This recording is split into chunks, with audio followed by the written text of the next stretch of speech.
The podcast you're about to hear involves true stories, which may contain graphic content that is not suitable for children. Listener's discretion is advised. This is Esoteric Oddities.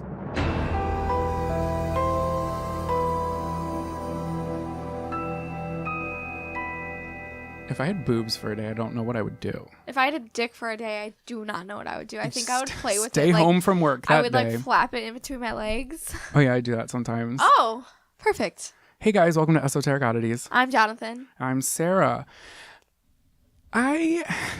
So. Give me the tea. It's hot. It's coffee. Oh. Today. Okay, so I used to hate this. I used to not enjoy going to Sonic because you eat in your car. Yeah, that's like And the I great felt- experience. yeah, You could but literally it- smoke a blunt. But you know how I like, if I'm home, I You don't want like, to sit on the fucking table. I hate don't you. eat at the couch. Like, I don't eat on my couch. No. Like, I don't, my brother gets his little TV tray out. It's He- so, like a fucking 9-year-old man. It's Literally, so gross. Jonathan will literally like sit on the floor and set himself the fuck up. I have to. My brother will say, I can't sit on the couch and eat. I can't eat food off of my lap. I don't know why. It's just like not. I like to sit at a table like a You're fucking a classy civilized bitch. human being. Yeah. But for some reason, when I started working, we don't really have a break room. So I would kind of like eat in my car because I needed to get out of the building. Yeah, true. And it was too cold to eat outside. And even if I wanted to eat outside, they don't have picnic tables. So that's kind of become my thing over the past 3 years is like on my lunch breaks, I just go to my car. So I went on my lunch break today and I didn't eat in our parking lot. Also, I don't like talking to people. Like, one, I don't want the fucking office to hate smell like my food. So if I have to microwave it, I microwave it and get the fuck out of there. What were you going to say? I have a friend that literally so she is like newly vegetarian. It's Dre. And she is like, I fucking hate the smell of these people's meat. Like, yeah. it's like, if you think about it, like, it's kind of like really She just fucked texted up. me yesterday. Oh my God, really? Yeah. Hey, was like, boo. hey, Dre. Literally, I think it was yesterday. I was at my parents. She just said, love you. So, hey, Oh, Dre, that's love you too. cute. Isn't it? She was like, life's too short not to tell people. Aww. I know. I was like, oh shit, cute, thanks. love you. Right. But what was I saying? Oh, okay. So I'm eating lunch in my car, but I had to go pick up shit because we have like this big film shoot that's coming up either next week or the week after, and I have a lot of unpredictable things happening in my life right yeah, now, so I don't know what's going on. So the things when I have quote unquote downtime, what? Oh, I thought you were telling me to put down my air quotes. Thanks, No. love you. I'm giving support. Thank you. Show support. Really. You are showing support, and I am very thankful. So thank you. I was going to bring you flowers, but I was like, nothing happened yet. Let me Oh, stop. stop! No, oh my god. That's why I didn't want to, you know. Well, I appreciate the thought. So basically, if I have downtime, especially right now, I'm just wanting to get things done, and this is a bigger shoot. So I had like actual props that I had to make for the shoot. So I had to go to the store and get all the shit. So I go to the store. I'm like, you know what? I'm gonna get food out. So I get like Wawa. I'm sitting in my car in an empty parking lot to eat my fucking lunch and just listen to my podcasts I want to listen to in peace and quiet. And a fucking car with tinted windows pulls up the spot right next to me. No. And I was Please like, leave are me you alone. fucking kidding me? So I literally leave the parking lot. I go to a different parking lot. Did he follow? No, but another car pulls into the spot that's directly in fucking I want to front of me. smash my face off this wall. In fucking front of me. So they're sitting in their car. I'm sitting in my car. We're facing each other. I'm like, you know what? You chose this spot. I'm going to stuff my fucking face with this goddamn hoagie, and you're going to sit there and watch it. I love hoagies too, but I can't really eat them, and I shouldn't have had them. I am gluten-free, so I can't eat that. Yeah, I think I'm like on the path to being gluten-free. I feel like You everybody should. is. Oh my God. It's literally life-changing. It's because I have felt, since last Sunday, I've just kind of felt like shit. Mm-hmm. Like it's like everything I eat, It I have to take helped. enzymes with. Yeah, it helped with like I was getting headaches every day. It helped with that. It helped with me being tired all the time. That's what Carly said, and Carly is not the person to go gluten free. Right. But she literally had to because I'm pretty sure she's celiac. yeah. It helped with my bloating. Like I fit into my pants now. Like it's crazy. I want to fit into my pants. Oh my! So I was. Hey guys, this is a health podcast. We're going to talk about. This is our gluten-free episode. So just Tune letting in. you know. I was at work and I was like, oh my God, my pants were sliding down a little bit. And I was like, oh my God. Yes, we love a skinny legend. bitch. Skinny legend. He's a skinny bitch. Nope. My belt was just notched in the wrong hole. Oh, I was can't like, wait oh, to haha. ruin my life and use that, what is that? The What? scale you have upstairs. Oh, don't do it. If you see somebody parked in a parking lot, moral of the story, if you see someone parked in a parking lot, Leave them alone. yeah, I'm trying to fucking eat in peace. Oh my God. I was so sick this week. I don't know how I made it alive. Yeah, you had a fever of like 100 and something. 101 and I still went to work. And I was You so shouldn't have busy done that that. day. And it was crazy. I kind of just had a feeling that when I woke up that I like wouldn't be able to not go. Because I had too much to do. And the thought of that was like more overwhelming than the thought of like, and the feeling of being sick. Yeah, that's kind of fucked up. This is Think America. yeah, I was going to say, that's like fucked up. literally, this is literally America. And we're not going to sit here and complain about America because a lot of other people have it worse Have it than us. worse, But yeah, like no. truly, if you It just, like, feel guilt about your health, Well, and it's like, unless you're salary, you're screwed. that's And I'm true. hourly. So it's like, I'm salary. if I don't come to work, I don't get paid. And it's just like, I'm currently planning a trip for my mom for Mother's Day. So like, True. I There's need that. my money, honey. Okay. God. Well, guys, I'm sure you've noticed from the title, but this is our babysitter themed episode. Funny story. I texted Jonathan and I was like, can we name this episode. The Babysitters Club? And he's like, wait, I haven't named that in my document. And I was like, wait, my document is named Babysitters Club. Literally, it's. Am I good? Can I Babysitters speak? Club. No, but that's okay. I'm like, Babysitters Club. Baby. Okay, why the word babysitter? Why? Who came up with Because that? it's, right? Well, I think it's because, like, you know, like they sit on a couch and watch the child. Is that what it is? Babysitters Club. Who remembers that? Email us Say at hello to esotericoddities the at people who podcast.gmail.com. care at gmail. Oddities podcast Podcast at at gmail.com. gmail.com. That's why I never say the spiel, guys. That's why. It just comes out of me. It's like muscle memory. I don't even think Yeah, about that's it. because I'm unable. I'm currently wearing Jonathan's brother's t-shirt from Oh, probably 1999. what grade? Whatever grade he was in 1999. Oh. Yep. That's Basically, it shouldn't fit me. it's a child's basketball shirt. What was that team? The little Wolves. It has the cutest like little cartoon. That's like a really cute shirt though. Listen, it's V comfy. It goes with everything. You're telling me that, like, to be honest, I feel like Urban Outfitters would sell a shirt like that. They would They really. I'm gonna take a picture and I'm gonna post it on the gram. So it's over on our gram. do that. I don't even know what I was doing. Oh, I was looking up babysat. Have you babysat before? I don't take you as much of a babysitter. No offense. I'm not. I'm never babysat. I feel like you can like serve like hot 1995 babysitter looks. Like, but like that's like, the yeah, fuck it. like hire me and I might fuck your husband and your wife, but like, Mostly your wife. but don't actually hire me because I don't. Wanna I watch don't your know kids. anything about children. But you would smoke it up and then raid the cabinets, and that would be good for you. And then you'd be like, "Oh shit, there's kids here." I literally would. I'd be like, wait, I'm doing something else. I'm supposed to be watching a child. Where did they go? I feel like you would like, No, I dead ass would. And that's when I would call you and be like, Jonathan. and then I would handle it. I feel like the kids would like show up, and you'd be like, "How the fuck did you get in here? No, the What do kids you would want?" be like, oh my God, my friends are here. My friend is here. She Or looks the- like me. The pizza man would come, and you'd invite them in and say, "How do you know the family? I literally would. I did that once. How do you know the McClarksons?" The Matt Carter. Oh God, somebody thought my last name was Matt Carter, and I don't know where they got any of that from. Jonathan Matt Carter. Is that how she said it? Yes, Oh, it God. literally exactly like that. Okay, let me tell you about my babysitting experience. God, do I have baby fever or what? By the way, because I do. talked about it in the last episode You about do. how You my do. friend's baby projectile vomited on me once, and then He referred was to sold last ever episode. since. This was Sarah's idea for a topic.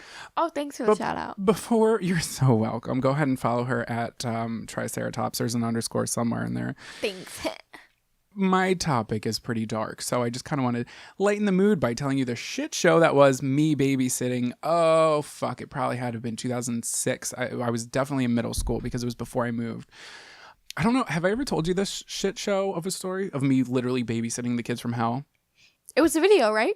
Yeah, but it was years ago. I didn't know if you I did. were I a saw true it. fan. Oh, cute. I'm a true fan. I'm a fucking stan. Well, the video has since been deleted. So let me just tell you guys, story time. Hey, it's me from 2015 doing a story time video here on For Your Ear Holes. So basically, I lived across the street from a single mom who had 2 kids. The daughter, Nikki, was 10, and the son, Travis. Are these real names? No. Okay. See what I did there? I love that for you. I could probably use their real names by Don't. now. Okay. Well, anyway. And It's a lawsuit. and the son was either 4 or 5. I want to say he was 5, and his name was Travis. And she was a single mom. The grandmother usually babysat, but for some reason, grandma was out to lunch. She at had the bingo. casino. She was probably at the casino, chain smoking, Living her best life. hooking up with men she didn't know. We love that on the tables. Oh my god, the felt tables, like the felt poker tables, are like, ma'am, your dentures are falling out. You're staining our tables. Ew. Her dentures fall out, and they use that thing that they grab the dice with. And they plop it in her mouth with it. Oh god, so that's what grandma was doing. So the mom asked me to babysit. I was like, yeah, absolutely, I babysit all the time. You look like a babysitter. Oh my god, thank you so much. I was like chubby back then. Yeah, I had a lot of issues because it was like before I grew tall. I didn't know it yet, but I was like, I bulked. And then I got bullied, and then I had an eating disorder, and I would steal my parents' money and buy other things with it. Hey, mom and dad, if you're listening. 7th grade and 8th grade was a doozy. So anyway, I was like, yeah, I'll babysit. I've had Tamagotchis before. They're all dead now, but like, it's so fine. It's fine. Oh, we had Neopets too. Oh my god, I love Neopets. Oh, do you want to hear something so nice? I do. Mark, one time, for Christmas, his So Christmas cute. gift for me. I can't stand this. I wanted a pet. You remember pets? Yeah. Like your Neopets had pets. And it was so fucking expensive. I remember this. It was called a Reindorf. Yeah. And it was like a little reindeer dwarf type thing. It was just so cute. And I wanted one so bad. So he asked my mom for my login information. He logged in while I was at school. So cute. And he bought a little pet. He transferred me Neo points. He bought me the pet I wanted. He called me later because this was when I lived your in Neo account. Yeah, this was when he lived here in Pennsylvania and I lived in Illinois. And he called me and he was just like, and he like waited. He was like, "Do you see it?" I was like, "It's loading. I don't know what you're talking about," because I didn't know any of this. He was so high. I feel like so nice. you Thanks, and Mark have the best stories. We do, and I either am talking shit about him, leaving empty shit up in the cabinet, or the nice story about when he bought me a pet on Neopets. Back to the story. So I'm babysitting these kids, right? I get there, the mom leaves, the little boy and girl are there. I'm like, okay, so like, what the fuck do we do now? What do you talk to kids about? Like, you guys tried the new Crayola colors? Like, what the fuck? Honestly, and they don't understand what you're saying. So like, what do you say? Exactly. You just don't say anything. So we're sitting there. I'm pretty sure we were coloring because we were sitting at the kitchen table and there's a knock at the front door. Okay. Oh, no, honey. So I answered the door and it's a little girl from down the street and she was my neighbor too because I lived across the street. Did I say that already? Because that comes into play. So she was my neighbor too, but she was like little and she asked if Nikki could come out and play. And I was like, no, I'm sorry. It's a weeknight. Nikki has homework to do because I was strictly told by the mother. I was specifically told not to let Nikki go outside. Nikki go outside. Yeah. So I was like, sorry, you can't. And then she's behind me. She said, my mom let me go out and do whatever I want. I can always go out. What are you talking about? My homework's done. I was like, no, you're not. I was here when you got home from school. She tried to play me. So I was like, I'm sorry, but tomorrow, because I'm pretty sure it was like close to the weekend. I was like, tomorrow or like this weekend, I'm sure you can hang out with her. Like, it's totally fine. Just a reminder, how old are you in 7th grade? Before I had to be 12, 13. Side note. So when I was meeting my like best childhood friend for the first time, Taylor, I wrote her a Lisa Frank note that we should be friends, and I left it in a mailbox. Cute. And she obliged. She did, because we've been friends for like 20 years. I love that. Lisa Frank, bringing people together forever. Literally. Okay. Did you know Mila Kunis used to be in those? Really? Yeah, look up Mila Kunis, Lisa Frank. Also, we referred to in the last episode, Honey, We Shrunk Ourselves. Mila Kunis was in that fucking movie too. Oh, shit. Yeah, both of us are just pointing at each other with our fingers. Like, anyway. This is literally our time here. Isn't she so cute? She's really cute. I know. Okay, so I tell her friend can't play, and Nikki's like not having it. So I go back to the table. Travis is coloring away, and she's stomping up the stairs like up the stairs and slams the door. Like, I was like, was that fucking necessary? Like, this was the moment I was like, I'm getting my tubes tied right the fuck now. I'm not having a demon child like this. I get it. So I go upstairs and I knock on the door and I'm just like, hey, I'm like trying to be the cool babysitter, Right. but like I'm not trying to break the rules. Yeah. Because I was also afraid of breaking the rules. I was 13, even though I did beat up my friend and drag him by his hair into traffic. Don't forget that, bitch. Next time you try to fuck with me, Ethan. The school board got involved. It got ugly. Doesn't always. I'm saying. So I'm knocking on her door and I'm just like, hey, like, I'm sorry, but like, you just can't hang out with your friend. So I knock on the door. She doesn't answer. Knock on the door again. Doesn't answer. Grab the doorknob. It's motherfucking locked.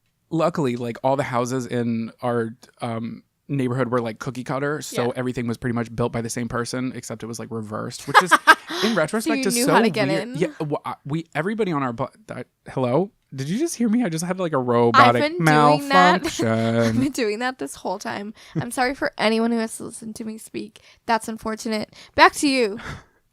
I knew how like to pick the lock. I was a fucking professional at picking the lock. I go downstairs to find something to fucking pick the lock with. I'm like, I need a bobby pin. I need something sharp. I need a new direction in life, something to get me through. So that is when my Motorola Razr phone starts ringing. And it's my mother. And I'm like, hello? She's like, hey, is everything okay? And I'm like, yeah, why? And she goes, I'm looking out our front window and Nikki's on the roof. So Nikki's bedroom was above the garage, so she could literally open her window, pop out the screen, and sit on. She was 8? And she was around 10. Okay. So she could do that. And I'm like, are you fucking kidding me? So I'm like, thanks, Mom. I hang up the phone, abort the mission of trying to find something to pick the lock, go outside, and I'm trying to talk her down. Yeah, I'm like, hey, can you get off the fucking roof? She has her arms crossed. My mom is like about to come across. She's my mom's watching. I can see my mom watching. I was like, oh my God, Mom, please, I'm trying to be an adult. Jesus Christ. I don't know about you, but my Tamagotchis never pulled this shit, nor my Neopets. So I am trying to coerce her down. She's not having it. Finally, she goes in her room and opens her room. I go to the front door and it's fucking locked. I locked myself out. So luckily these people did not have a fence because most of the people in the neighborhood did. Yeah. I go around the back and the back door is open. Right? The babysitter gods are like, have this moment. Right. And I was like, shit, I fucking needed that shit. So I go inside and I'm like, oh, Jesus Christ. If there was a fat blunt I could roll, I would definitely roll one right now, but I don't. I microwave some like Tostitos and get them gushers and shit. So we like eat whatever we fucking ate. We're sitting there watching a movie, and again, I don't know what the fuck to talk to kids about. So Nikki, I hate when kids do this. They like whisper to each other and like look at you, and it's just like, I know you're talking about me. Right? Like, if you want to say something, say something. If you want to fight me, fight me.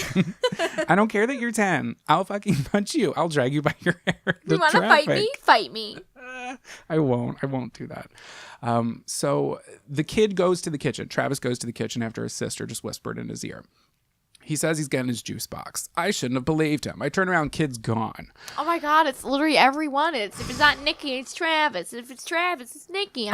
Right? I'm tired. I've been here for like maybe 3 hours. Like, I cannot. And I'm like looking for this kid, and I can't find him anywhere. And I'm like, Nikki, did you tell Travis to hide from me? And she's like, maybe. I was like, did you or did you not? Because like, I will call your fucking mother. I didn't say fucking, but I'll call your mom. It was I'll implied. I'll be a snitch bitch. Right?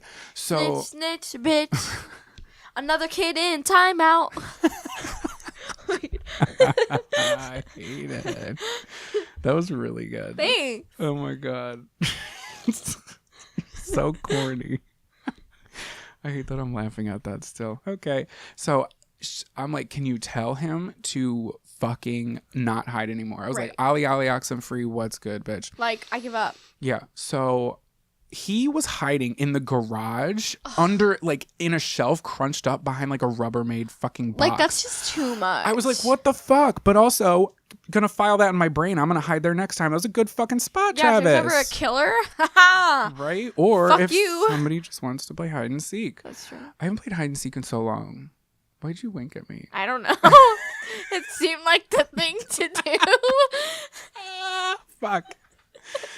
So then we're all sitting there like the miserable family we are, and Travis wants to play dress up, and he was like known for doing this. I was like, okay, cool, it's been these gender roles, I don't give a fuck.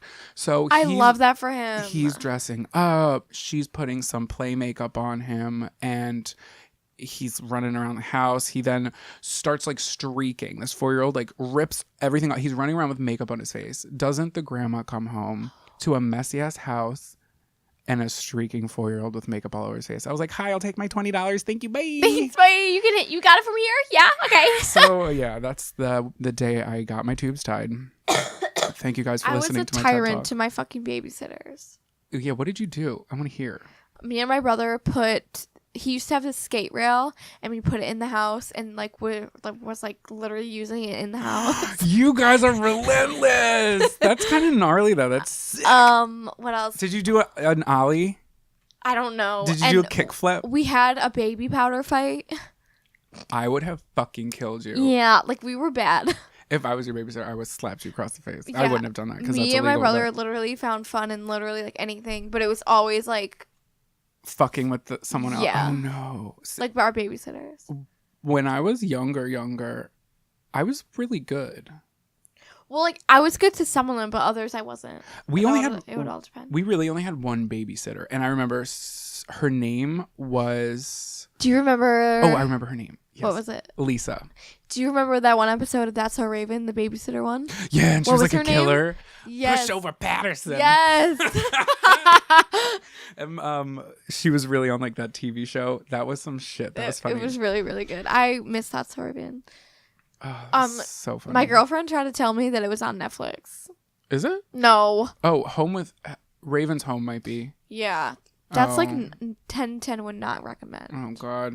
But my babysitter's name was Lisa. She looked like Christina Ricci via Casper. If you remember that, she would wear a lot of knitted turtlenecks. It was before I moved the first time, so it was before 1998, if you can put yourself in that place. And this memory is just coming back to me now that the first and only time I've ever been in a limo was with her, and I don't know shit. why. Why was my babysitter taking me in a limo Oh. before kindergarten? Right. Also, my mom, one time we saw a limo and she told me it was Oprah, thinking I would get that it was a joke. And until I was like in middle school, I thought every limo I saw was Oprah. Okay, that's literally something I would do, except I would continue to think that it was Oprah. Oh, God. So we moved back. I had a lot of moving going on in my life. So then I lived in Illinois. I lived in Chicago for 10 years. We come back and my brother becomes friends with this guy. Turns out the guy is Lisa's little brother. So it was our old babysitter from like 12, 15, 82 years That's prior. mind-blowing. Right? And now she's like an extreme couponer or something. And I was like, teach me your ways, Yeah, Christina please. Ricci. No, just shop at Trader Joe's. Don't coupon, just shop at Trader Joe's. Yeah. Couponing seems so hard. Hashtag not sponsored. True. Just really love them. We should probably start getting into our stories. For those of you who don't like our banter, you're probably going to hate this one. Yeah, I'm sorry. Skirt. All right. I'm But going first. Also, yeah, I don't know about your story, but these are going to be true crime stories surrounding babysitters. Might not be for everybody. Along the bank of the Mississippi River in southwest Wisconsin is a city called La Crosse. I think it's La Crosse, guys. You know I butcher spelling all the time. The Mississippi River goes through Wisconsin? Yeah. It's, southwest Wisconsin. Really? Yeah. Oh. So at one point it was said to be ranked as one of Wisconsin's most desirable places to live. Okay. Oh my God, it does. Oh wow, she reaches all the way across the U.S. of A, baby. Okay. But why did Mississippi get to own the name of the river? Right? Why didn't they call it the Long River? Right? I guess this is like or the- Philly with the Delaware River. Or the Mac Carter River. I love that. Name for a you. river after me. The pleasant reputation was squashed Got it. on October 24th, 1953. On this night, 15-year-old Evelyn Grace Hartley was asked to babysit one of her teacher's kids. 15? She was 15 years Yeah. old? Okay. Evelyn Hartley was a sophomore at Central High School. Her father, Richard Hartley, was a biology professor at La Crosse State College, and her mother, Ethel, was a homemaker. On that evening, this is October 24th, 1953, Evelyn was asked to babysit a college professor's 2-year-old baby. The college professor's name was Viggo Rasmussen. Did he know her dad? Yeah. Okay. That's why she was babysitting. Networking. I love it. She was wearing red jeans, a white blouse, glasses, and white bobby socks. Those are the ones with the little lace on them. Mm-hmm. Evelyn typically always called her parents to check in during her babysitting. When some time had passed without a call, Richard Hartley, which was her dad, called the Viggo's household, but received no answer. I'm not going to say his last name because I'm going to butcher it again. That's fine. We get it. He was worried, so he drove to the house. He found that the door was locked and knocked repeatedly on the front door. Again, he received no response. Uh-oh. After a few minutes, he discovered an open basement window. Oh, God.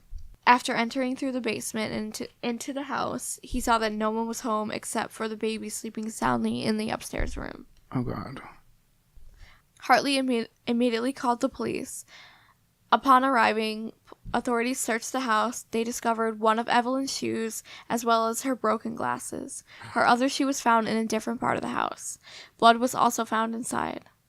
A perimeter search revealed additional blood stains in the yard and bloody prints on the nearby garage. Oh, my God. How horrifying for... Right? For the dad. Yeah. So dogs were brought in to follow the scent, which they traced to the street. This was when police theorized that Evelyn must have been put into a car and driven away. A massive search was drawn at this point. Volunteers went through town on foot, while the National Guard, Civic Air Patrol, and Air Force scanned the area from overhead. Damn. There was even boats to Right, because they were the Mississippi River. Right. Numerous college and high school students joined the effort, and within the first few days, over 2,000 people were looking for Evelyn Hartley. When you tell these stories, I'm always tempted to look up a picture of them, but I don't want to. I do this with all other podcasts too, because I want to see what they look like so I can picture it when you're telling me a story. But I know that if I type it in, it's going to say murdered by boyfriend, and I'm gonna be like, well, there goes everything. Right. I like the story you're telling. Thanks. So I'm not gonna look up what she looks like. Police even asked squirrel and deer hunters to stay alert while out in the fields, and farmers were told to explore their land for any freshly turned earth. So if people were trying to bury her, in an effort to leave no stone unturned, even fresh graves were dug up to ensure Evelyn's body had not been buried in secret. Oh my God. Yeah. Oh my God. Mm-hmm. That's kind of something I've never fucking thought of before. Right? If you're listening to this, I'm not giving anybody ideas. Yeah, so please don't even think about it. But if you kill somebody and you just find a freshly dug buried grave, and you just stick another body in there. No, we'll never know. Close That's that so crazy. casket. Whew. Wow, I never fucking thought of that before. That's not a good idea. Don't do it. Right. And to further the search, authorities announced that all cars would be checked. The goal was to have the backseat and trunk of every car in the county inspected for bloodstains or any suspicious signs. Holy shit, they were really wow. 40,000 stickers were printed, each reading, "My car is okay." Y'all can just go to Kinko's and have your own fucking made. Right? I was just at Kinko's today. I love that for you. Thank you. Authorities would place a sticker on every car that had been checked and cleared. Police Chief George Long ordered all gas station attendees to report any suspicious vehicles, as well as the license plate number of any driver that refused the mandatory search. Police officers were also instructed to immediately check any car with an OK sticker. So, even if they had the sticker, they were still checking the cars. I've never heard of something like this happening. Right? They really dug deep. I assume a small town? Yeah. Okay. Richard and Ethel Hartley made several public pleas for information. They addressed Evelyn's presumed abductor and begged for answers. Oh, so sad. A short time later, the Hartleys received 2 phone calls in which a man offered to trade information about Evelyn for $500 cash. Police assisted the Hartleys in setting a trap for the caller. It was a success and resulted in the capture of a 20-year-old man named Jack Dufresne. You dumbass. Right, but as it turns out, Dufresne knew nothing about Evelyn. He just wanted $500 fucking dollars. And imprisoned for attempted extortion. Yeah. What a sick fucker. Right? These parents are mourning their lost child, and you're playing fucking games for money. And trying to take money from them. I cannot. You dumb bitch. A number of local businesses, organizations, and neighbors pooled their money to establish a reward fund for any tips that might lead to Evelyn's return, which is very, very, very heartbreaking. It's heartbreaking, but also like this community is coming together. That, so yeah. like you got some bad apples in that town, but also like everybody's trying to help. I'm just trying to be optimistic. I love that for you. The fund soon was up to $6,600. Hundreds of tips flooded the police station. Each tip was investigated and promptly dismissed. No one seemed to know anything. A year after Evelyn's disappearance, Sheriff Robert Schoolin estimated that his department had questioned approximately 1,200 people. Jesus. Detective Captain Leo, who spearheaded the initial investigation, placed that number around 3,500. Imagine questioning 3,500 and people. Literally everyone being like, oh, like what? That has to be so frustrating. Despite their efforts, no new leads surfaced. Keep going. The case eventually fell into the hands of A.M. Josephson, a criminal investigator from La Crosse County. Josephson pursued the case for years, paying particular attention to two intriguing items found during the first few weeks of the investigation. The first clue was a pair of tennis shoes discovered near Highway 14, 10 miles southwest of La Crosse near Shelby, Wisconsin. The trend on the bottom of the shoes produced a distinct pattern if pressed into the mud. A chunk of dirt had been found on I know where that highway is. Really? Yeah. That's so funny. On Vito's living room floor that detectives believed matched the shoe trend. You know, Vito's the guy that she... Right, the house that she was babysitting at. Yeah. The same pattern was also found in footprints outside of Vigo's home. The second clue was a bloodstained denim jacket, which was discovered within 500 feet of the tennis shoes. Josephson believed this was connected to Evelyn's case. Mm-hmm. While inspecting the shoes, Josephson found another lead. He determined that the soles exhibited a distinct pattern consistent with operating a Whizzer motorcycle. Oh. After... How are you going to kidnap a kid on a motorcycle? That's as out in the open as can be. Well, I think they're saying the guy that kidnapped her. Yeah, like rode a motorcycle on the weekends, maybe. We don't know. He can't kidnap her and put her in on a motorcycle. And That's be like, true. Well, I guess he could. You never know. Well, I mean, if there was blood involved. No, she didn't have her shoes or her No. Okay, sorry. I'm talking to myself. Over those next few months, Josephson pored over sales records and receipts and even tracked down past and present owners of Whizzer motorbikes, but never found any suspects. I wonder how they found that out. Right? Well, I get maybe an imprint on the shoe. Yeah. But still, that's like very specific. The jacket and shoes were put on display throughout the region with a plea for information for anyone who might recognize them. Again, calls and potential leads flooded the police station. Nothing useful was found. Yeah, because everybody has a fucking pair of tennis shoes and a denim jacket. In the end, the shoes and bloodstained jacket fell out of favor with most investigators. It came to be considered that the items were insignificant. So they literally could have just not had anything to do with the case. Exactly, because they were starting to believe, since no one was like pinning them together, because like she was wearing white shoes, but it could have been something else. No, they're not. No. The shoes wouldn't have been hers. It would have been the guy's shoes, because her shoes were left in the house. Right. Regardless, still... yeah, it could have. Yeah, I get what you're saying. Oh, you're right. Yeah, because I'm saying like they could have been able to figure out that the shoes, these tennis shoes, were worn by a man who was riding a motorcycle. Well, that's what they're saying. So they're saying that the tennis shoes were a size 11. The jacket was a small 36, leading them to conclude that they were unconnected. The shoes and the jacket were unconnected because the jacket was small and the shoes were large. And remember, she was wearing... I guess. She was wearing red jeans, a white blouse, and white socks. She was, but the jacket would belong to him, and the shoes would belong to him. But the jacket was too small to be his. I guess. I don't know. I feel like someone who wears a size 11 could wear, like, a small jacket. That's true. I can wear a medium... Like, I kind of have a long torso, so I can wear, like, a medium if it's longer. But I also have a size 13 shoe. True that.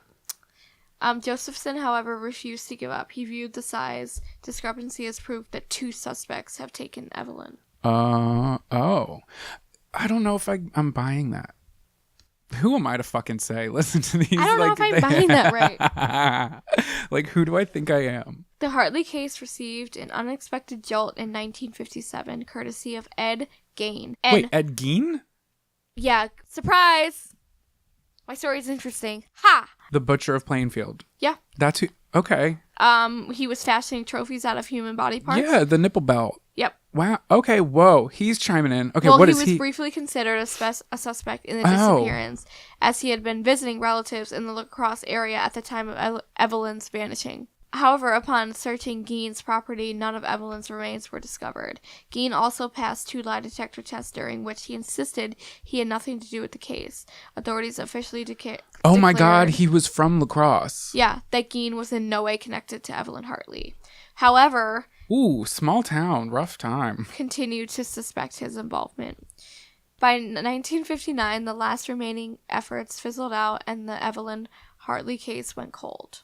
So in the coming years, numerous individuals came forward and confessed to the crime. All confessions were investigated and dismissed as false.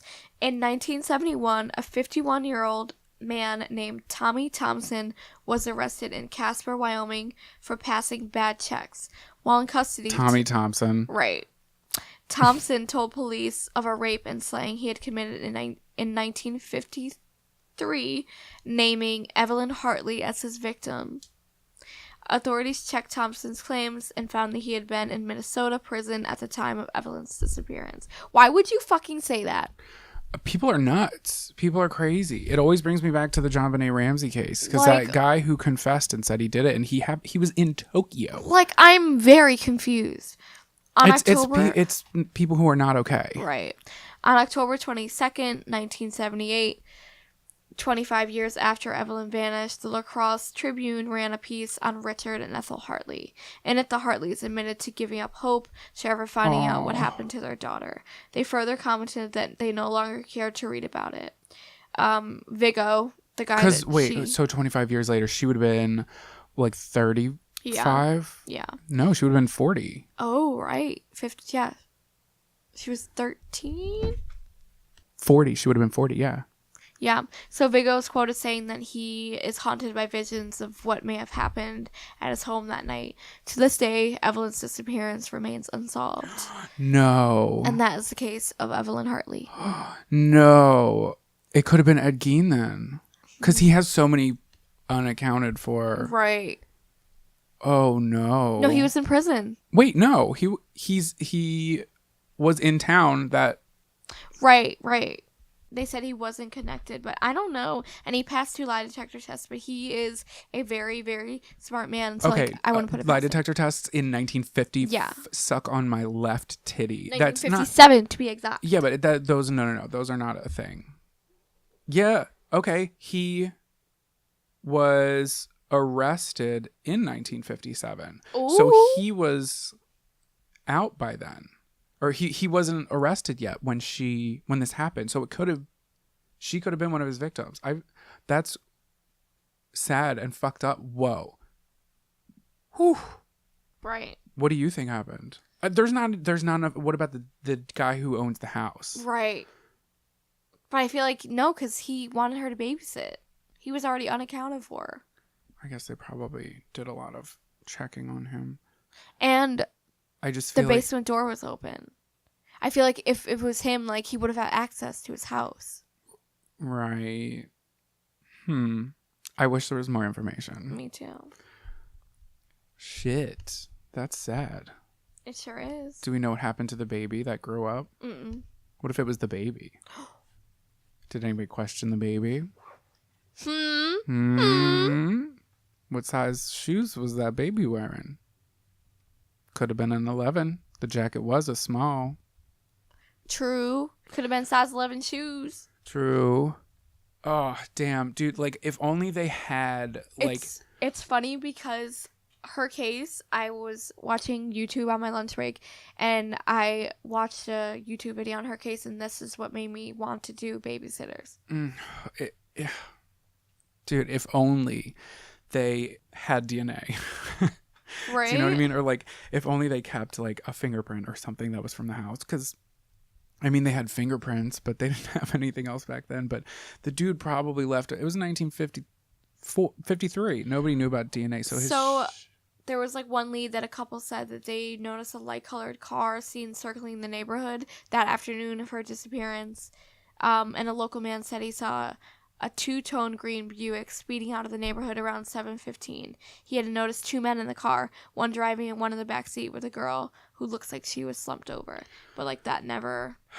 Right. But, so here's my thing: is like you think it would have had to have been somebody who knew her or knew the family, right? Because how is somebody going to break in at a time that just so happened to be when a girl was babysitting? Even if she babysat for them frequently. Do you get what I'm saying? Yes. Because, like, how the fuck would somebody randomly break in at a time when they know that a little 15-year-old girl is going to be babysitting, right? Yeah, in this house by herself. Yeah. What do y'all think? Please let us know at odditiespodcast@gmail.com. All right.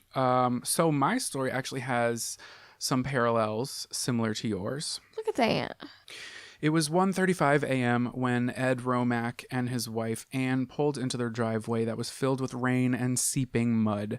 They noticed the porch light was on and the front window blinds were open, something their frequently used babysitter didn't usually do. They hurried towards the house to stay out of the storm, and as Ed put his keys in the front door, he realized it had already been unlocked. The couple looked at each other before entering their home. The Romacks' living room had become a crime scene. Their babysitter, Janet Chrisman, was sprawled out on the living room floor in a pool of blood soaking through their shag carpet. Oh my God. Her legs were spread apart with her right slipper barely hanging off her right foot. She had a head wound from a blunt instrument, multiple puncture wounds from a pencil, and a cord from an electric iron had been bound tightly around her neck. A few feet away was the landline phone dangling off the hook. The sight of this horrifying scene sent the parents into a hysterical state. But what about their 3-year-old son, Greg? Janet Chrisman was born on March 21st, 1936. She was the oldest daughter of Charles and Lula Chrisman, and she, what? I think I know this story. Oh, God. With a younger sister by 18 months named Rita and a newborn baby named Cheryl. The young family of 5 had been living in Boonville, Missouri before relocating to the small college-oriented town of Columbia, Missouri, which was known for its football team. So the family lived on the upper floor of a restaurant they owned, which was called Ernie's Cafe and Steakhouse. What do you sell at a cafe and steakhouse? Like coffee and steak. Can you imagine? I guess they could just call it like a diner. So the babysitter. Yeah, this is her life I'm talking about. So she had a family, a baby sister, another sister. Yes. Got it. And they live above the restaurant that her parents owned. With her parents. Yeah, so her parents made an honest and reputable living. People around town knew her or knew the family. So Janet was 13 years old. And in 8th grade, she went to Jefferson Junior High School. Now, pictures of her, she does not look 13. She looks a little bit older, but also this was like 1950s where everybody kind of looked a lot older than they were. Everyone looks a lot older now in 2019. No, well, yeah, but she looked like a lot older than 13. Can you show me a picture? Yes. So she was described as a loving, church-going teenager. She had a knack for playing piano. She played piano in the choir. She was intelligent, independent for her age, and she was hardworking. She would always work for things that she wanted. So on Saturday, March 18th, 1950, just 3 days before Janet's birthday, there was a dance that was at the school. Janet had been asked to go by several of her friends. They all wanted to go together, but she chose to babysit for cash instead. She would often babysit just for 2 families that were well acquainted with each other. So there was the Romacks and then there was the Muellers. And they were like, those 2 families were friends. So on this evening, she was going to go to Ed and Ann Romacks. She was going to babysit their 3-year-old son, Gregory, hoping that the job would provide enough money for a burgundy-colored suit that she had been saving up for. Yes, suit. That she wanted to wear to church on Easter. So the sun was setting around 7:30 p.m. when Janet arrived to the Romax home. The couple had recently moved to the rural isolated home on 1015 Stewart Road, which was about 100 yards outside the city of Columbia. That's going to come into play. Very important fact. So at the time, Anne Romack was pregnant, and due to the recent exhausting relocation, she hadn't had like a night out for herself, and neither had her husband. So they got the chance to spend time with each other, and they were like, okay, let's fucking do it. So they were all going to go play cards not too far away from the house. They asked Janet, who had babysat for them before, if she could babysit. She was like, hell yeah, let's do it. When Janet arrived, 3-year-old Gregory was already asleep upstairs with his radio on, and just before leaving, Ed, the father, quickly taught Janet how to load, unload, and fire his shotgun, just in case anything were to happen. So on their way out, Ed placed the gun near the front of the door and said they would be back soon. So he told Janet to lock the door and turn the front porch light on if anybody came knocking. They closed the door behind them, not knowing it was the last time they would see Janet alive.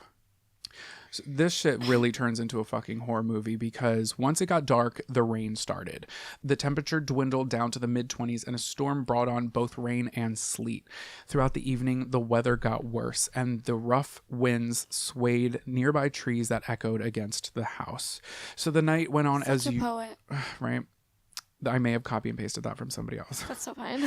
Check out our sources, guys. I always post our sources. Yeah, literally, please. So the night went on as usual until 10:35 p.m. when Boone County Sheriff's Department received a frantic phone call. With the storm outside, the night for the local police department had been relatively slow. Right. But the phone started ringing, and Officer Ray McGowan picked up the receiver, and he was immediately met with the howls of a female screaming in horror, uttering the words, "Come quick." And before he could get a word in, the phone line was cut short, and the dial tone was all he heard. So Officer McGowan knew, like, from police experience that the person who called, it wasn't like a teenage prank, that this was somebody really in need, but it was March 1950, so tracing calls wasn't really easy. Right. So all he could do was hope that they called back because the last call was too short for them to trace. Right. So it was possible, but it was just not like, it was a call and hang up situation.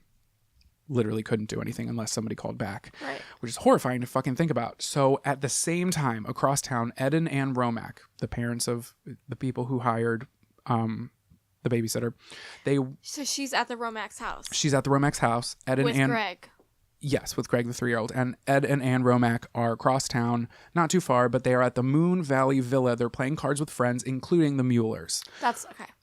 So Ann, And she's not watching the Muellers kids. No. Just the Romax. no, yeah, the Muellers and the Romacks are just hanging out with other people playing cards at this place. So Ann dialed, the mom dialed from a landline. Do you remember landlines? Yeah. R.I.P. Hi, this is Sarah. Is Jonathan there? Can I talk to Jonathan? Oh my God. My friend used to be like, "Hi, this is blah, blah, blah. Can I speak to blah, blah, blah?" Like, it was so formal. Oh my Yeah. God. So Anne dialed the landline to check in on Janet and her son Gregory. The phone continued to ring. Nobody answered, but it was like it was almost 11 o'clock. So And also the storm was really bad. So like, right. So she just assumed, Janet probably fell asleep. She didn't want to bother them, wake up Gregory or anything like that. So she continued playing cards with everybody else. They all continued playing cards until 1:15 a.m., which was when Ed and Ann Romack drove back to their house. And then it was 1:35 a.m. when the Romacks pulled into their driveway, noticed the porch light was on, and the front window blinds were open. They walked into their unlocked door, and they found Janet dead on the floor. So the couple ran upstairs to find that their 3-year-old son, Greg, was unharmed and asleep, oblivious of the murder that happened downstairs. is he in a crib? No, but he's in a child's bed. Okay. Are you suspecting the 3-year-old? Yeah. Okay. So Ed dialed the police, and they were immediately dispatched. So one sheriff from the Boone County's Sheriff's Department arrived with numerous detectives and bloodhounds, and then a lieutenant from the city police arrived, and this is where it gets complicated. So remember, the Romack's house was literally only 100 yards outside of the city limits. Oh, God. So now we have the Boone County Police Department, which is where it was, technically where they lived, and then we have the lieutenant and his gang from the city police, which was a totally different jurisdiction. Right. You see where this is kind of going. Yeah. So the battle of leadership in this crime had, they had the separate agencies being really uncooperative with one another. Oh my god. Like someone's dead. Like right. like it's not that deep. Right. But then egos get involved and it's just like, Yeah, well, this is how fucked me up. and my guys are going to do it. The city shouldn't have been there. No. Point blank. But the city was more experienced. Yeah, that's true, but like it should have been just like, where it was 100 yards away. That's not in hey, the city you guys limits. handle this. Yeah. If you need us, if you need resources, let us know. Right. You would We're think. gonna pass it off. You would But think. No. Inside the home, there were clear indications that Janet had resisted her attacker, and before she was murdered, Janet was raped. Blood smears and fingerprints were found in the living room and in the kitchen, and the back door was unlocked and had been left open. As the police followed the trail outside, the search dogs managed to track down an assailant's scent, which went about 1 mile up from the street that they were living on, and then they lost the trail. right. Which is similar to your story. And back at the crime scene, an adult male's footprints were found near the side window of the residence. And that window had been shattered with a garden hoe, where several authorities believed the perpetrator had gained entry, primarily due to muddy papers that were found on a grand piano that was in the living room. So the method of entry is kind of where these two jurisdictions, both of these police departments, started butting heads. So due to Ed's instructions that he gave the babysitter, many detectives suspected that the murderer knew Janet and was trying to appear friendly to get inside. So this theory was substantiated by, the front porch light was turned on, which he told Janet to do only if somebody came knocking, Right. and the loaded shotgun near the door was untouched. So they also suspected the murderer could have potentially had apparent knowledge of the layout of the house and Right. what was going on in the house, and they thought this because the murder weapon, which was the ironing cord, Yeah. it was in a sewing room that was in like a different part of the house. Yeah. So like, how would you know that unless you were there? So keep that in mind. So with this theory, law enforcement worked 12-hour shifts tirelessly, performing stakeouts and canvassing the surrounding areas under the suspicion that the killer may return to the scene. Because you know how fucked up killers like to go, that's where I did it. Right. Let me go back. So the police also, sought assistance from the public, asking for locals to call in if they see anything particular or if anybody's acting different than normal, the usual. So on March 21st, 1950, Janet Chrisman was buried in the burgundy suit she was saving up to buy. Aww. It was her 14th birthday. No.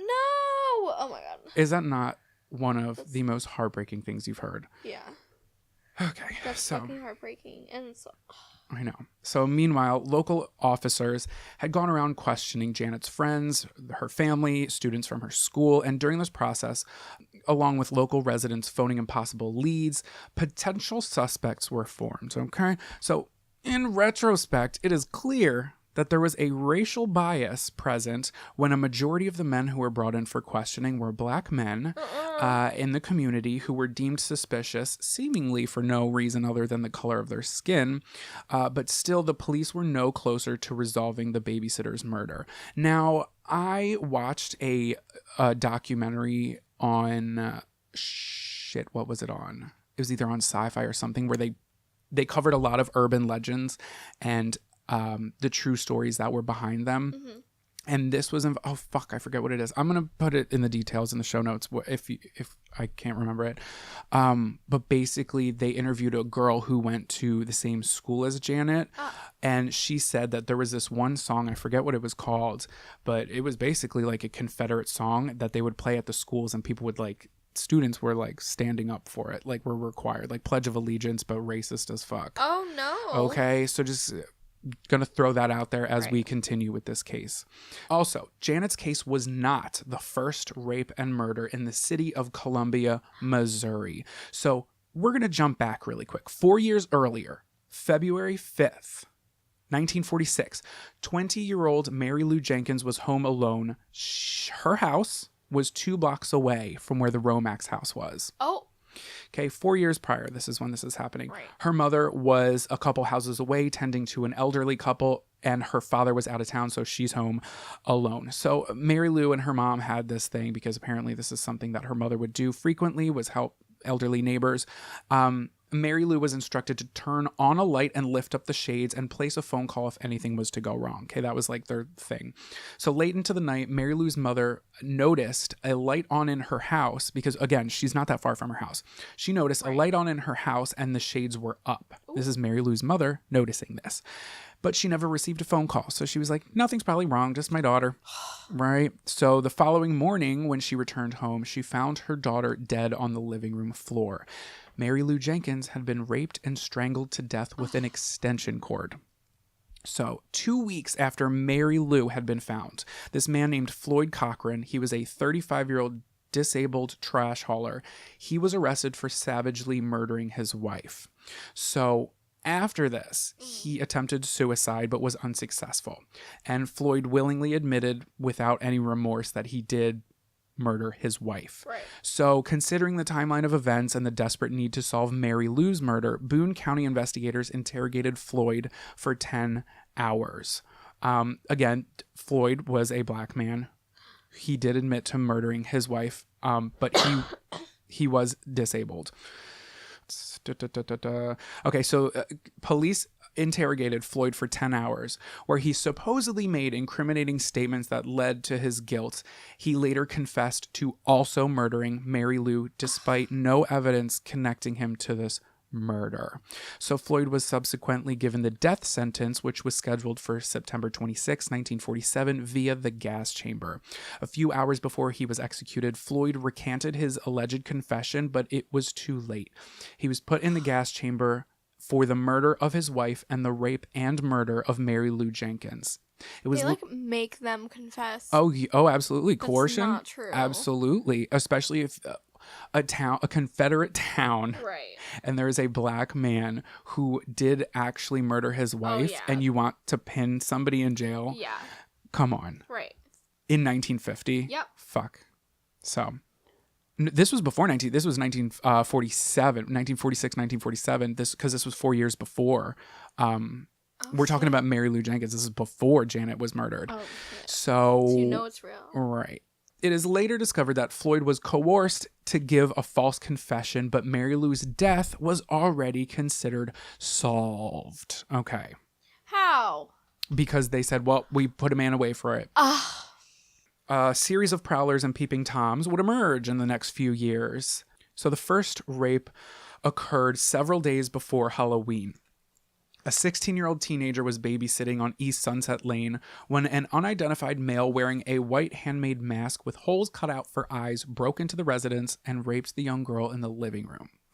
The following month, on November 29th, 1949, 18-year-old Sally Johnson became the next target. She lived 1 block away from where the prior 16-year-old babysitting victim was attacked. Oh, wow.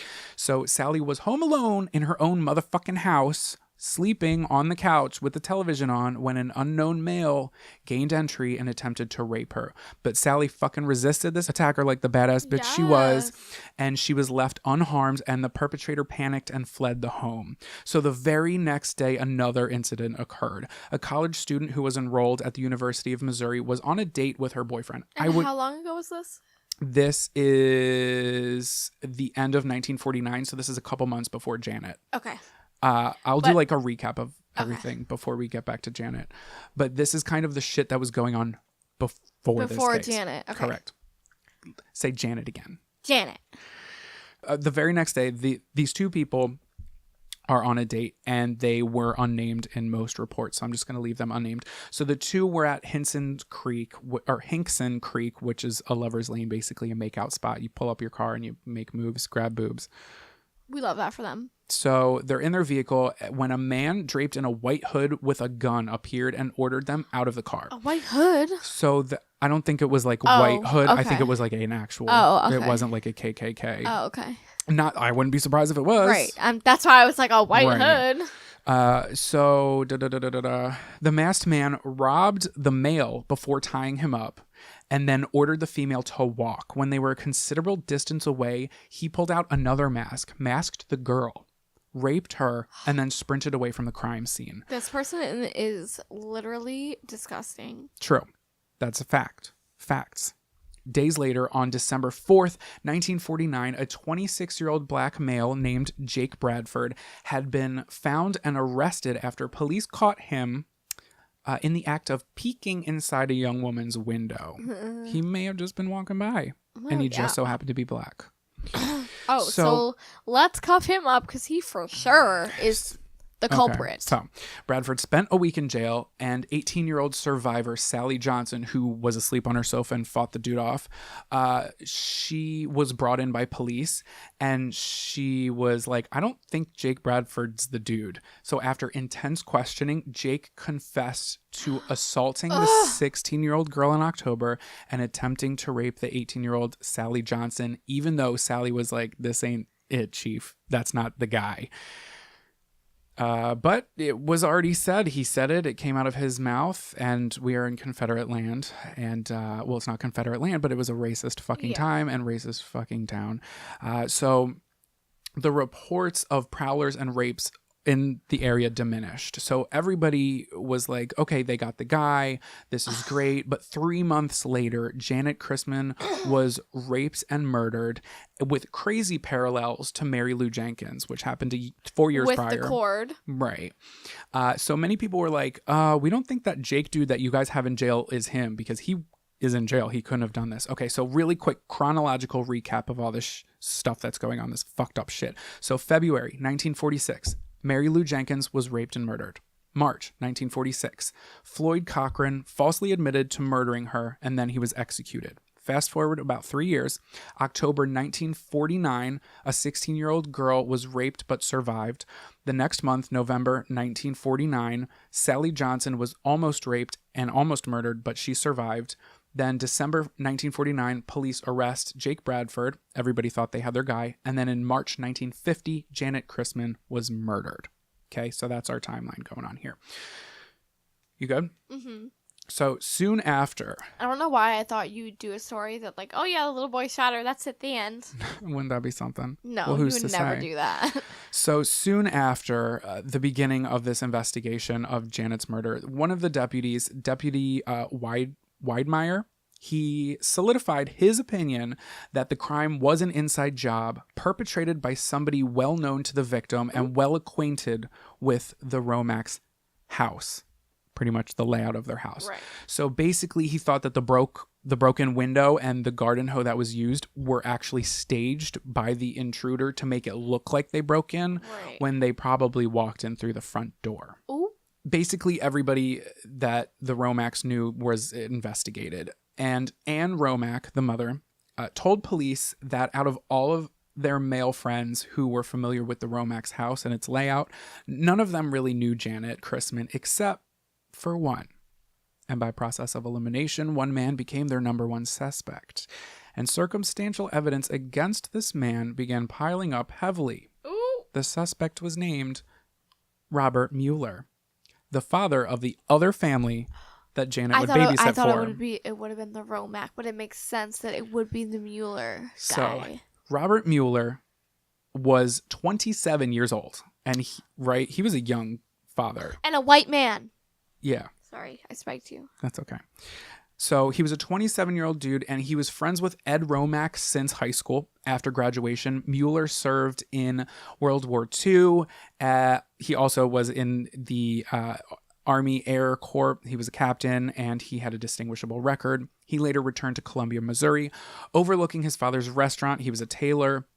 Many people remembered him for dressing really well. He always carried around a mechanical pencil in his front shirt or jacket pocket. Remember, when Janet was found, she had small pencil stab wounds. So when Robert Mueller and Ed Romack acquainted 10 years after their high school graduation, they shared mutual friends and they would frequently spend time together. So according to Ed Romack, Mueller had a lustful eye for virgin women and spoke about having the desire to defile someone young. Ew. What a fucking friend. Why? I'd be like, okay, you're a fucking weirdo. I'd be like, you're canceled. That's fucking weird. Right? Reporting you to the police. Okay. You have all these innocent men. Okay. And you're over here.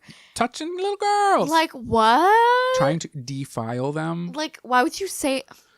Okay. So, As I said, Mueller knew Janet since she babysat for him on numerous occasions, and Ed Romack recalled him making offensive comments about Janet's well-developed hips and breasts. No. So Ed's wife, again, Ann Romack, said she felt uncomfortable around Mueller because he would often make sexual advances, recounting that just one day before Janet's murder, Robert Mueller had been visiting the home to help Ann hem a dress in the sewing room. Oh. And reportedly tried groping Ann's breasts. In a formal statement given to police, Ann described Mueller as a man who, quote, didn't use words, he used his hands, end quote. The morning of the murder, Mueller contacted Janet to ask if she could babysit his children for the night since they were going to go play cards. She was like, no, I'm so sorry. I have to go babysit Greg for the Romacks because they already asked me. And then later that evening, Robert Mueller was at the Moon Valley Villa playing cards with the Romacks and other friends.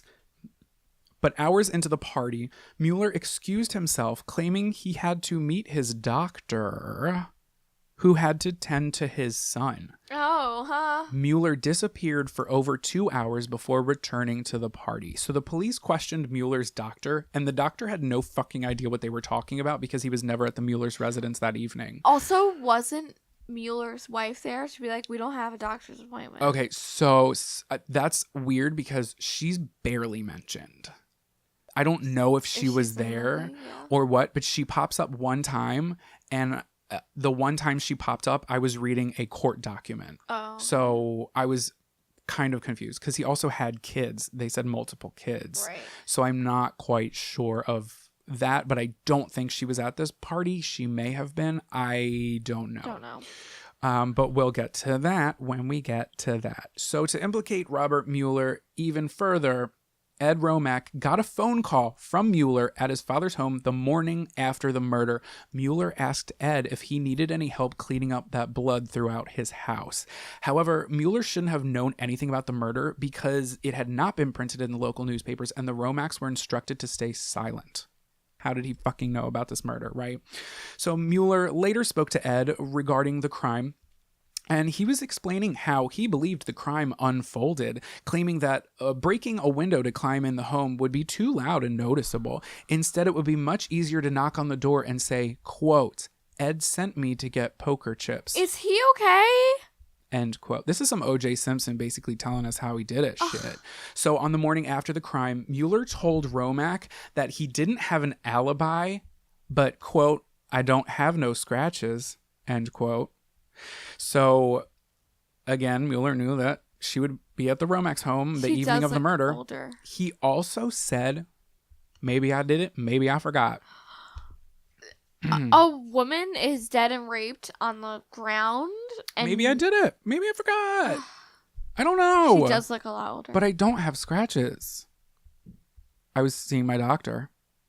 That's fucked up. It was late at night, and I saw my doctor. I left a years old. party to see. Yeah, I know.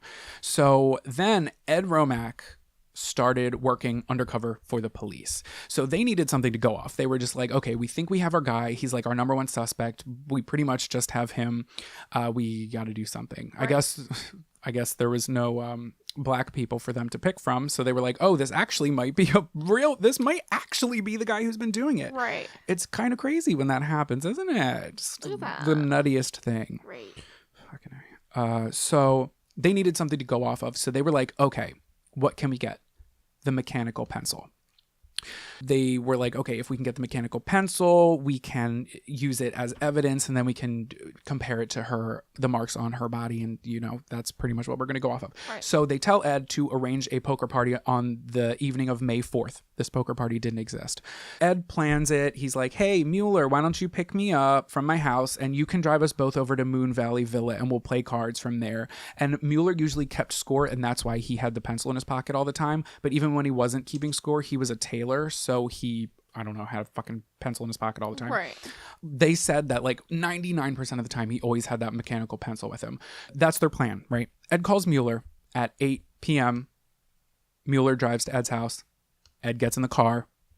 They drive by the parked cop car, but Mueller didn't have his pencil. Mueller was like, I'm not keeping score tonight. He knows. here we get a little bit murky again. So rather than following the basic guidelines of an arrest warrant and interview procedure, the officers didn't take him into custody. Rather, they transported him to Deputy Weidmeyer's house. They take him to his personal they're taking Mueller farm. They're taking Mueller to his this deputy's personal house. farmhouse. Does he know he's going to a deputy's house? Yes, Okay. outside of the city limits, and illegally interrogating him at length throughout the course of the night. So Robert Mueller later then made a statement. He basically said, I'm going to paraphrase here because it's a really long paragraph, but basically he was saying that he was asked to go to the house. Mueller said he himself obliged. They get to the house. He made no request to communicate with anybody. All he wanted to do was call his wife to let his wife know where he was, because the Muellers only had one car, and the wife was a doctor and worked at a hospital. Mueller said this? Yeah. But, like, that's weird because where was the wife on the night of the poker night where... She may have been working. I don't know. Okay. So he was like, I need to call my wife because we have one car and she's on call tonight. She's home, but she's on call, so she might need to drive to the hospital. But he didn't see a telephone in the house. He didn't ask to use a telephone, but that's like he made the statement. I don't fucking know why. Basically, he was just saying that he was going through with the interrogation. He didn't know why he was being interrogated. And then after hours throughout the night, he was getting a little irked because it sounded like they were, pinning the blame on him. Also important to note that some of the deputies and sheriffs were like getting buddy with him. So they were trying to take it to that level of being like, hey, we're friends, right? Like if you ever raped and murdered a 13-year-old, you could tell me because I don't, I might be a cop, but like I'm a cool cop. Didn't he... Friends first, cops second. Didn't he basically, like, confess? Who? Mueller? To Robert, because he No, was Robert Mueller is one person. You're talking about Robert Mueller admitted it to Ed yeah, Romack? Yeah. There's no evidence. It's circumstantial evidence. But didn't he say all those things to him? Like, yeah, I couldn't break in the window, right. So. Exactly. But okay, so that at that point was when Ed Romack was like, fuck you as a friend. Like that's when he went to the police and started working undercover for police. That makes sense. This is when they were trying to get the pencil. Right. He didn't have the pencil. So they were like, well, fuck, we have to do something because we have him here. And it doesn't look good. It looks like we staged this shit. So like, let's fucking do this. So the following day, Mueller was taken with his consent to Jefferson City and subjected to a lie detector test, which he passed. Again, 1950. Fucking lie detector test. Yeah, right. Get real. Be gone. Right. So that afternoon, he was returned to Columbia. He stayed in jail for the night or something like that. Deputy Weidmeyer was like, hey, we brought you to my house for questioning because we didn't want to take you to the county jail. We wanted to avoid publicity. But he didn't come home that night. And his wife, I guess, called the police, the city police, and then also called the State Highway Patrol. And it was widely fucking publicized. And this shit backfired to them because it didn't look good first for Robert Mueller because it looked like he fled. But then it really looked fucking awful for the police because they illegally were interrogating him. And everybody was like, whoa, wait, why were you doing that? You can't fucking do that. So then with all this evidence against Mueller, Tell me they can't count it now because it was illegal. So they take it to court, and this judge felt compelled to get a grand jury to investigate Mueller's case because this judge really thought that Mueller did this. But on June 17th, the grand jury did not return an indictment of Mueller. Instead, they criticized the police and sheriff's department for not working together. Over time, legal issues, Robert Mueller was never charged because of the profound Shut the fuck up. level of incompetence of the police, two police departments that were butting heads and that they illegally were interviewing him. And Mueller ended up suing the police department for illegally questioning him, but he lost that lawsuit. Afterward, he relocated his family to Tucson, and in 2006, he passed away at the age of 83. So, if only he weren't a white man, he probably would have been thrown in the gas chamber. Like ASAP. Look at that. So, after everything that had transpired in the small town of Columbia, everybody in the neighborhoods were like fucking torn apart. Ed and Anne Romack felt forever guilty for asking her to babysit. and they really tried to do everything they could to throw their former friend in for it, but nothing was ever done. Right. Anne passed away, and Ed eventually remarried in 2016. Or no, Ed eventually remarried, and then in 2016, he died at 93 years old. Gregory, the 3-year-old son who was in the house the day it happened, he kind of went a little off the grid, but apparently he's like a super rich guy living in Alaska, doing well for himself. And the Chrisman family, Janet's parents, they remained in Colombia running their business. That's so sad. The father, Charles, passed away in 1974 at 60 years old. After the death, Lula, the mom, moved to Kansas City, where she would remain until she passed away in 2009. Her sisters, Rita, settled down, started a family, and the other sister moved to Florida.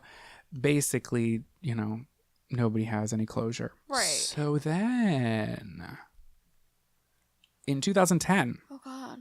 the Columbia Tribune interviewed a retired police chief, the dude's name is Paul Chavins, about this case. Mm-hmm. So this is all going to happen in 2010. So the article was published, and then police chief, someone in the town reads it, and then police chief receives a phone call from an older woman, and she said she was a year older than Janet, and she'd been a friend of hers. They had been friends ever since elementary school, and the caller had a secret she kept for a very long time.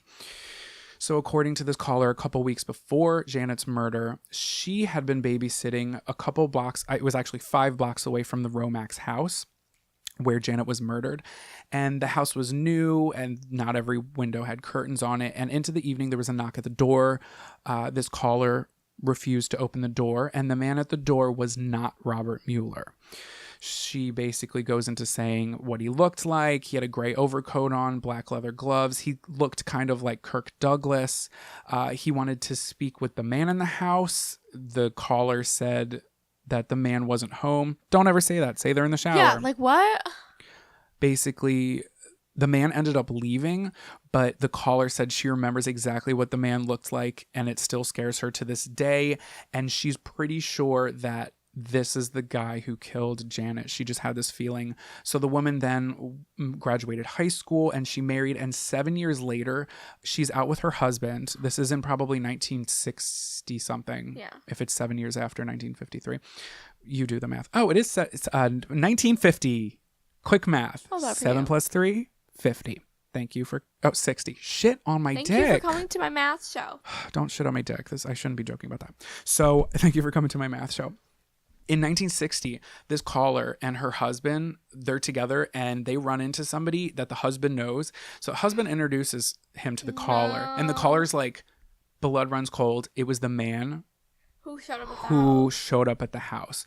The man she still feels killed Janet. So she had his name now. She never knew who it was for the longest time, but now meeting, she didn't make it obvious to the dude. So once the guy goes away, she tells her husband, she's just like, yo, that was the guy who let me tell you a story. He came to this house I was babysitting at. He knocked on the door, and I'm positive it was him. He looked like Kirk Douglas, and I'm pretty sure that's the guy who killed Janet. So she had a name now. That's not Robert Mueller. She tells the chief. So now it's 2010, and the retired chief wasn't sure he believed her story, but he wanted to look into it anyway. So there were fingerprints that were found at the scene. Yeah. But Without someone to like compare them to. right. So the guy that the caller had talked about, who she thought was the killer, surely he had fingerprints, right? So Right. they're like, let's check his name. Let's run it through some shit. So there were many phone calls made. This guy is retired, by the way. So he makes phone calls in 2010 to the sheriff's department, the police department, and the highway patrol, but nothing turned up because nobody had a single record of Janet's murder investigation. So Oh, that's literally made me have goosebumps. Robert, this judge named Frank Coonley, he was a Boone County prosecutor. 5 years after the murder happened, he took both files from both of these police departments, combines them together, and he gave it to a prosecutor in the prosecutor's office, and those files also disappeared. Oh. So As we record this episode, it has now been 69 years, and the once loving, hardworking, and independent 13-year-old who was saving up for a burgundy dress for Easter would have been 83 years old on March 21st, 2019, while the Romax and the Chrisman family and many others believe Robert Mueller is responsible for Janet's murder. The case officially remains unsolved. Where did those fucking records go? I'm saying, this story, if you couldn't put it together, was kind of what started the urban legend of like when a stranger calls, you know, the babysitter gets a call, calls police. The phone call is coming from inside the house, right. And then gets another phone call. Have you checked on the children? So that's kind of where a lot of that urban legend had started up. So this case obviously was fucking handled terribly by white, power-hungry, racially biased 1950s cops. So do you think it was the other guy, or do you think it was Mueller? I'm assuming they looked into the guy's name. Right. Basically, the caller brought this new guy who's unnamed. The police know his name, but it's not released to the public. Uh-huh. And I think that's because they looked into him and found nothing. But basically what that caller in 2010 released information of was like, now that this retired dude's looking back on the case, he's like, where the fuck did all the case files go? There's not a single goddamn case file on the murder of Janet. This case is not really easy to find. All the information I'm finding, besides like public, the one legal document that I found was from when Mueller tried to sue the sheriff's department for illegally interrogating him. Right. Everything else is like, we have crime scene photos, which are horrifying. Did you see those? I did. That is some shit. But it's crazy though. The files are like pretty much gone. And so Robert Mueller probably was the dude who was going within like a 5-block radius between 1949 and yeah, but he had to, raping and killing people. He had to have known someone in the department. That's also to like expunge and like get rid of those records. I don't know. That's fucking wild. It's crazy how much circumstantial evidence was against Mueller, and he walked free. And then Jake Bradford, who was a black man living in 1950, literally, was jailed on a false claim because and he was coerced. Right. Now Floyd, yeah, exactly. Floyd, he did kill his wife. But they coerced him into something he didn't fucking do. Because I feel like if it was just his wife, he probably... Like, I'm not saying that this is like completely right, but I don't think he would have got the death sentence if there wasn't like two people on his belt. Right. And that could be true. And they literally made him say something that wasn't true. Like... Right. Yeah. I don't know. I just feel like if he confessed about killing his wife, like... That's what a lot of the people are saying is like, he's like, yes, I killed my wife. Like, why wouldn't I admit And it was in a very different manner than... yeah, like the happenings that were reoccurring. Exactly. The happenings, who am I? And that was for Mary Lou, who again was killed in a similar way that Floyd, who killed his wife, I will say 99.9% did not fucking do it. Because he was... And I don't know if... Sorry, I cut you off. No, go ahead. I don't know if it was that one guy that the woman found out later, only because it seemed that the house was staged. Wait, the one guy that looked like, what's his name? Kurt somebody. Oh, okay, the caller. Yeah. I don't know if any of that is true. Yeah, because it seems like it was Mueller because the house was staged and he knew where everything was. Right. And he had that comment that he said to... He literally could have said, I need to get poker chips, got into the house. That seems very doable. He made comments about her before. And there wasn't a break-in. Right. Well, the back door was open. The back door was open. He could have got in the front door, but the window was broken. That's when the two police departments started talking, but there were no muddy footprints. There was a footprint, but the only reason they thought it was a break-in is because there were muddy papers on the grand piano.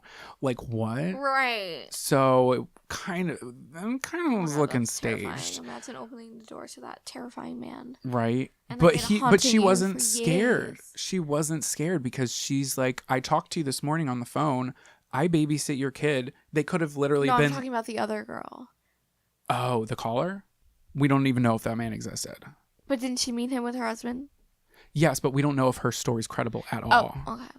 Because did he show up at her house? We don't know. Oh. She claimed that, allegedly.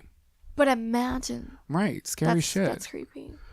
And it's just one of the many instances where we see our system fail. Now, again, it was back in 1950. I really wish they could have like kept some DNA or some shit. But like the pencil marks on her, dude, come on. Floyd most likely did not kill Mary Lou Jenkins because she was strangled with the extension cord in the same way that Janet was. And he was already dead for 4 years when Janet was murdered.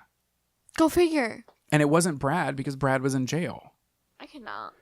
Somewhere claimed, I don't know how credible this is, but somewhere claimed that Robert Mueller handmade masks.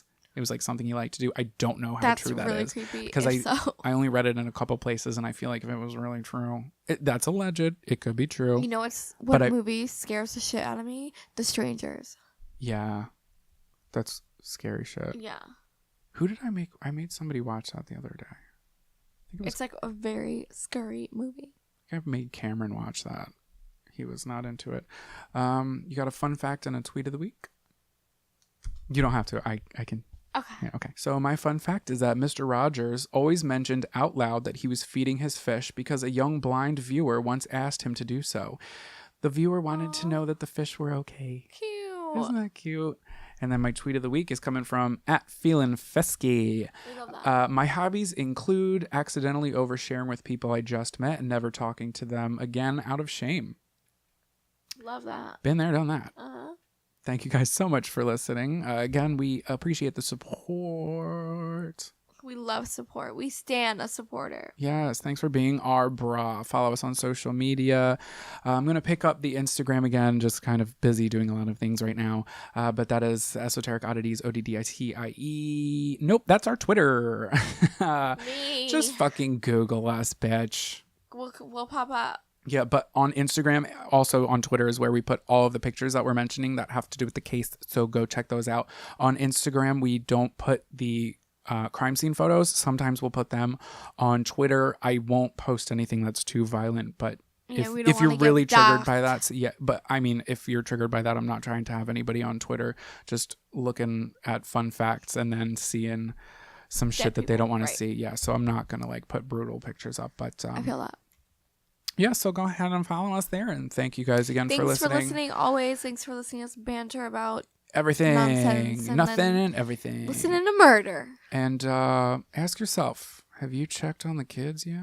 I hate that. Ugh.